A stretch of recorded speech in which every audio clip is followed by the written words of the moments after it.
Hello and welcome to another edition of Foreign Dispatches, the program that takes you around the world in 25 minutes. I'm Teniola Uyitayo. On the program this week, back-to-back shootings in the US state of California revive push for an assault weapons ban, plus Ukrainians in South Africa protest visit of Russian foreign minister.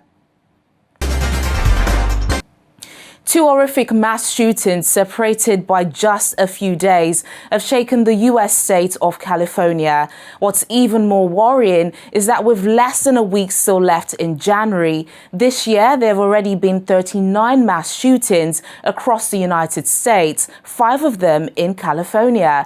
California has the strictest gun laws in the nation, but since 2020, federal rulings have begun to unravel some of them.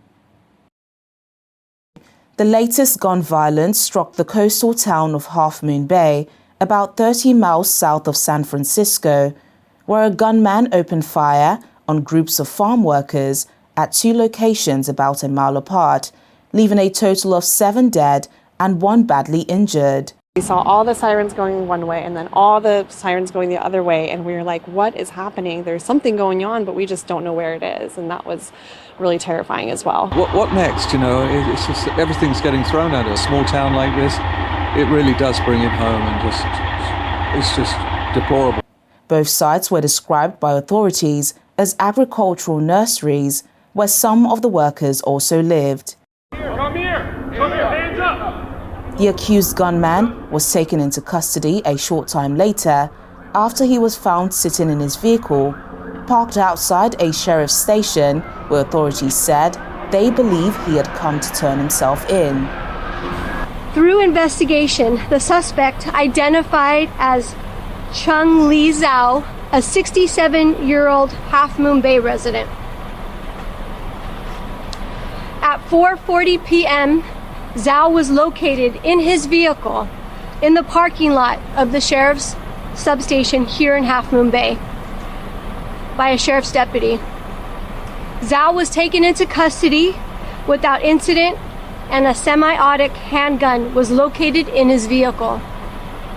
Zhao is believed to have acted alone, and there is no further threat to this community.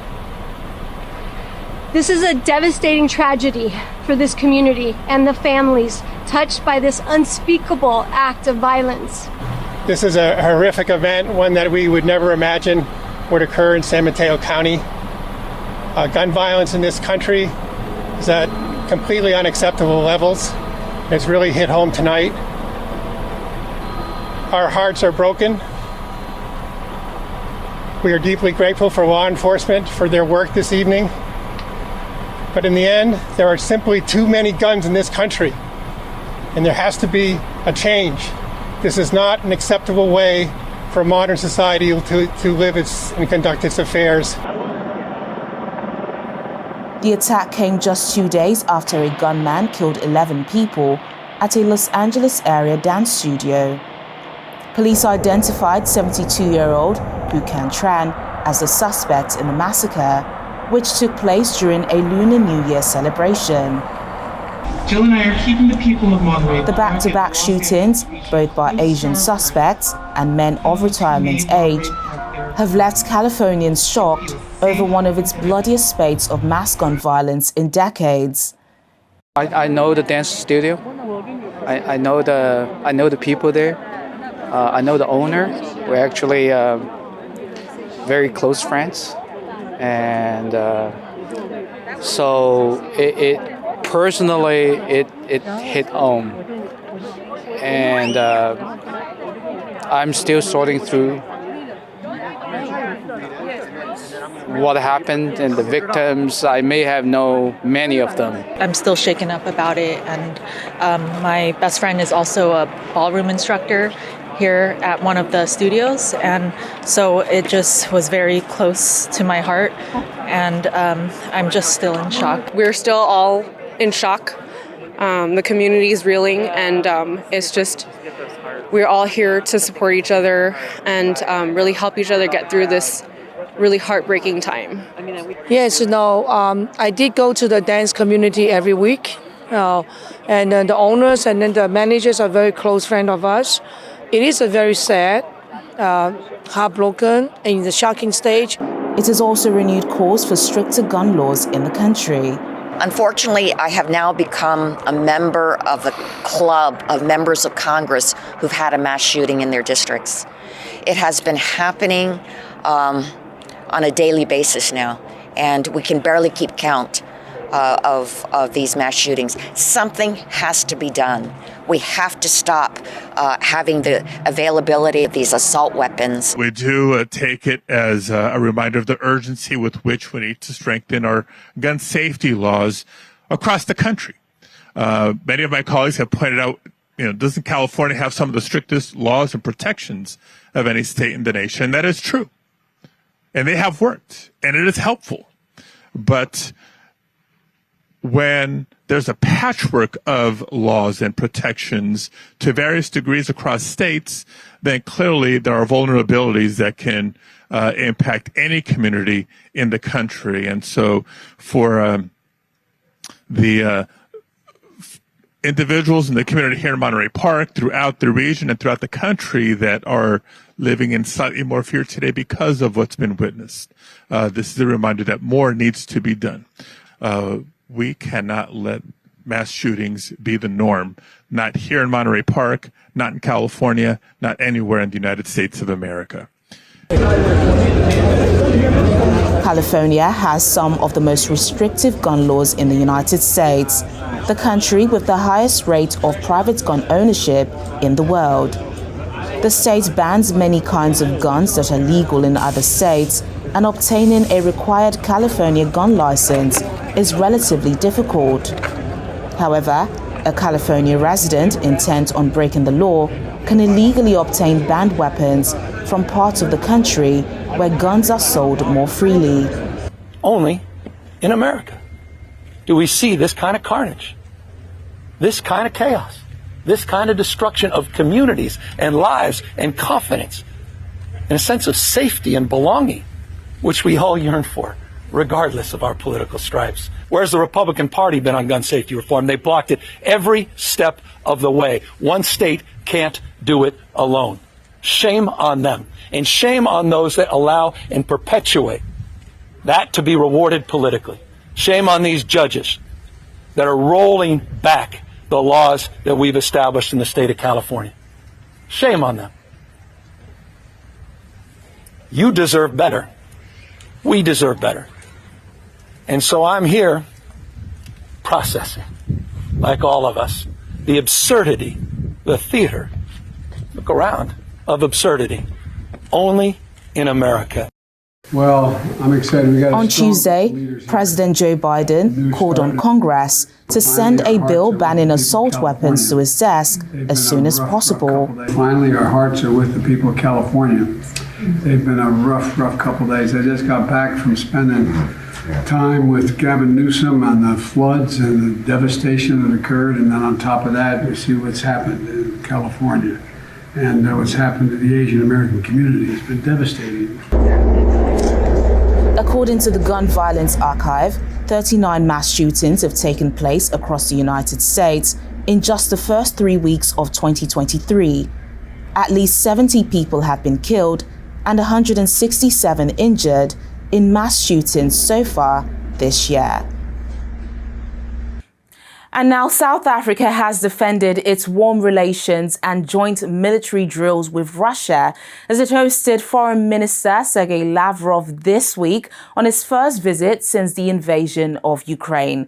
Lavrov said he appreciated South Africa's neutral stance since the war started almost a year ago and placed the blame for the continuing conflict squarely on Ukraine and the West. Ukrainians in South Africa took to the streets to protest his visit. Russia has repeatedly rejected Ukrainian and Western demands that it withdraw completely from Ukraine as a condition for any negotiations.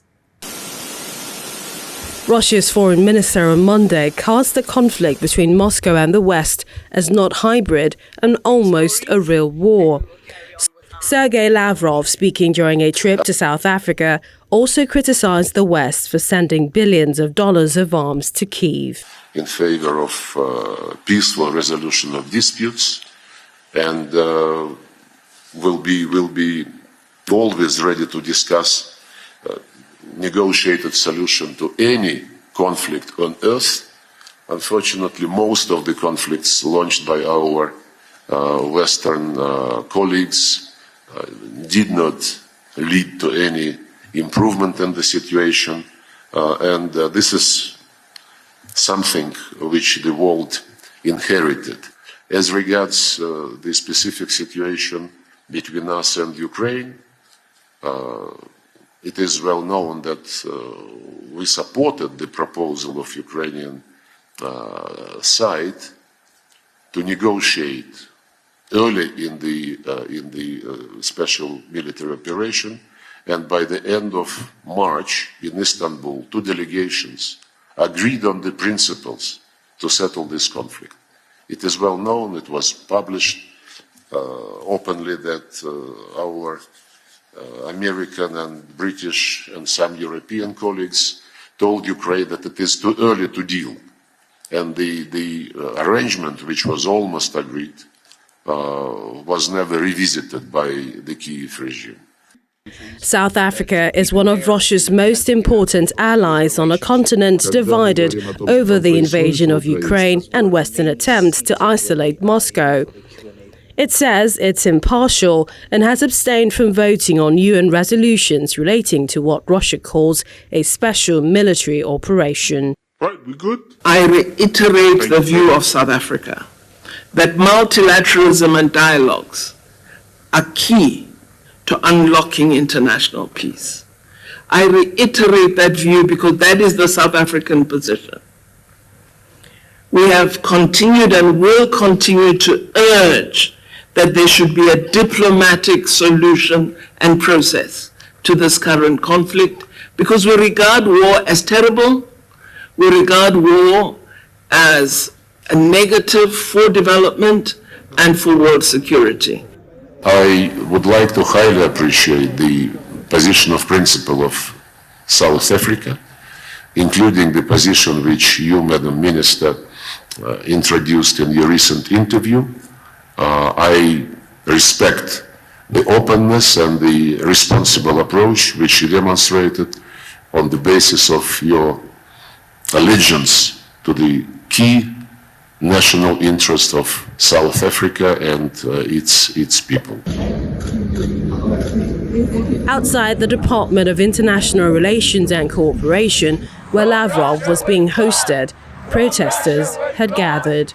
People from the Ukrainian Association of South Africa waved placards and shouted slogans. Lavrov to jail, Putin to hell! Lavrov to jail, Putin to hell! Lavrov to jail, Putin to hell! We really suffering big losses, and Ukraine, which was feeding South Africa and many other African countries, supplying grain, and actually today we cannot do it because our country is at war. And South Africa is making friendly kind of arrangements with Russia, which basically invaded our country. I would tell him to stop lying because he is the main liar for Putin and their regime, and to stop trying to deceive everybody in the world as to what they are doing in Ukraine and what their purpose is, and to admit that it's nothing else but a genocidal colonial war on the Ukrainian people, and to stop it and to immediately withdraw all their troops, and most of all stop cowardly bombing our hospitals and our schools and apartment blocks. South Africa's ruling African National Congress has historic close ties with Russia from when it was a liberation movement opposing white minority rule. The two countries and China will carry out joint military drills next month.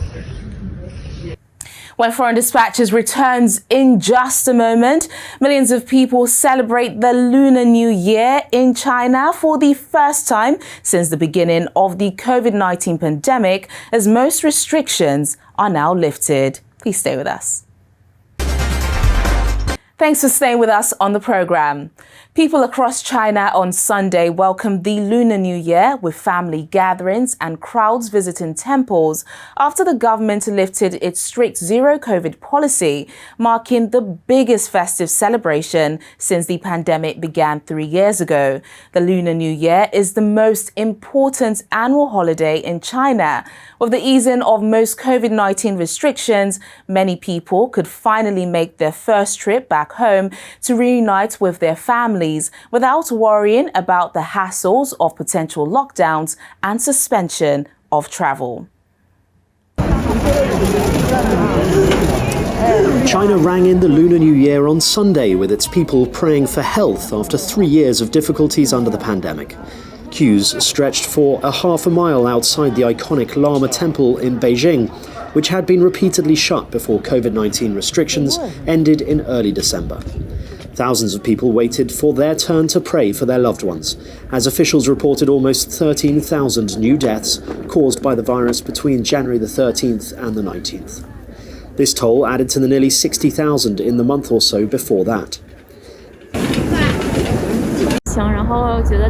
Everybody's finance or life has been greatly affected by these 3 years of pandemic. Having been through the pandemic, everybody appreciates life even more. And this is the starting point of our hopes for the future.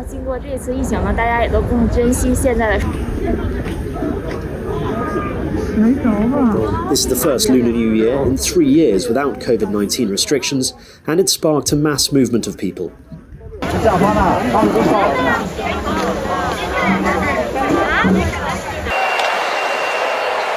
On the Lunar New Year Eve, more than 26 million trips were made by railway, highway, ships and planes, half the pre-pandemic levels, but up by about 50% from last year.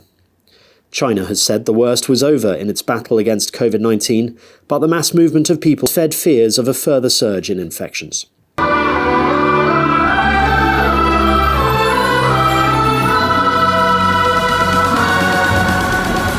Meanwhile, as part of celebrations, the 2023 Spring Festival Gala showcased China's rich and colourful traditional culture through a number of creative performances. The annual televised gala has been recognised by the Guinness World Records as the world's most watched national TV programme and has been an integral part of celebrations for Chinese people all around the world since 1983. The 4-hour extravaganza features a collection of singing, dancing, opera and many other types of performances.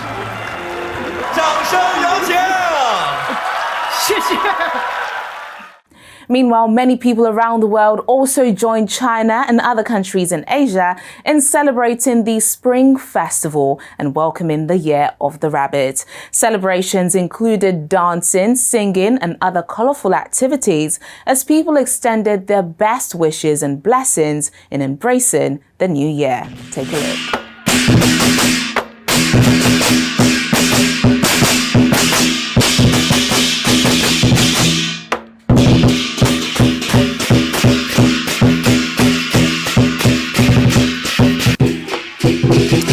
Artists performed traditional Chinese lion and dragon dances during a Chinese Lunar New Year celebration in London, attracting local residents and tourists.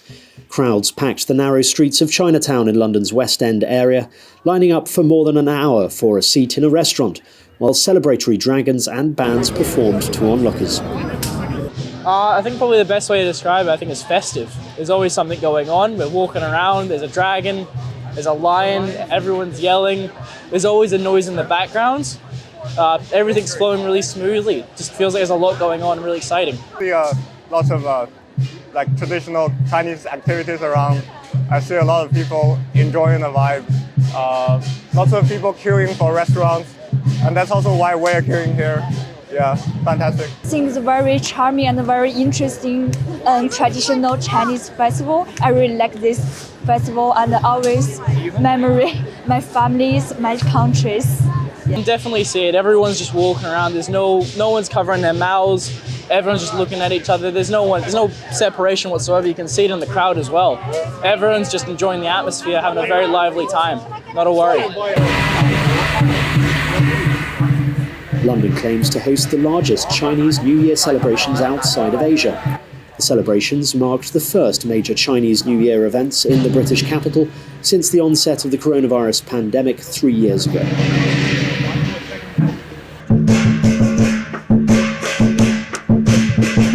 In the United States, celebrations took place against a grim backdrop after a man fatally shot 10 people and injured at least 10 others at a ballroom dance hall. Despite the violence, thousands took to the streets in cities across the country to celebrate, including in Seattle's Monterey Park, home to one of the largest Asian American communities in the United States. Yeah, so as I was walking here, I'm like, okay, today's Chinese New Year, and I hear this dragon, I'm like, should I be out here or not? Yeah, I mean, there is always that. I feel like we're living in America, and every time we go out, there is that threat, which is really unfortunate. Like, I don't usually think about if I go into a big public gathering, am I going to be shot today? I mean, sometimes that thought does cross my mind. I just feel sad. At the same time, we lost many people. I mean, everywhere in the United States, there's gun violence everywhere. It's not only based on a certain state or a certain area. And, it's hard to celebrate it's supposed to be a happy New Year, Lunar New Year, but at the same time, we have the things in the back of our head that we have to watch out for these things. I feel this kind of just like heaviness and I think exhaustion because it's something that's been happening already for 2 years, at least even more so. But I think it's been something that's been happening for history and it's kind of been brushed aside.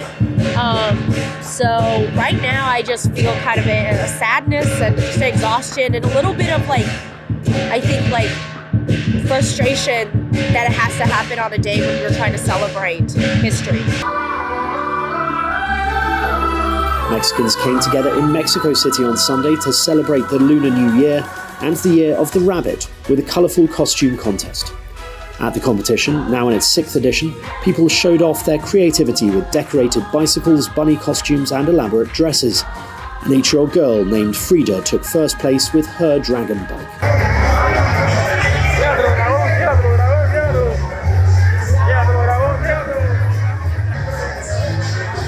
The festival mood was also on display in the heart of Cuba's Chinatown. Me here is just in Hong Kong we celebrate a lot. Wow, the Chinese New Year is the biggest celebration in Hong Kong. So I'm out of Hong Kong, I miss home, and I feel a bit connected.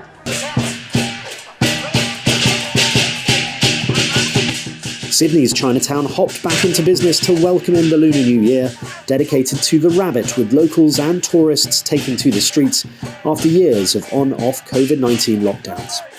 It feels great. It feels like the city is back to normal, lively again, just like pre-COVID, and this is how it's supposed to be for Chinatown. So it is very busy. Obviously, after two years of COVID, and right now we actually can celebrate an actual Lunar New Year, and so you guys you can see around. This is many people. It's too crowded in the Chinatown. And in South Africa, thousands gathered at Africa's largest Buddhist temple to celebrate. The Nan Hua Temple hosted dragon and lion dances to welcome in the Year of the Rabbit. Rabbit to most of us is a very gentle animal, and it reproduces a lot very fast. So what we hope that this year is something we can learn from the rabbit, that is to be very gentle and nice, and reproduction not in terms of human beings, but in terms of making more money, more happier days, that kind of production. Us to experience the different cultures, I guess, and to see how different religions can, intertwine with each other. I just came here to experience the Chinese culture and whatever was going to happen here. I've never been into such one of the events, so it's actually my first time. Landmarks around the globe, including in Canada and Russia, also lit up in red to celebrate the most important holiday for Chinese people around the world. And that's the programme today, but remember, our top stories are never far away. You can catch them on channelstv.com. Thank you so much for watching. I'm Teniola Oyetayo. Bye for now.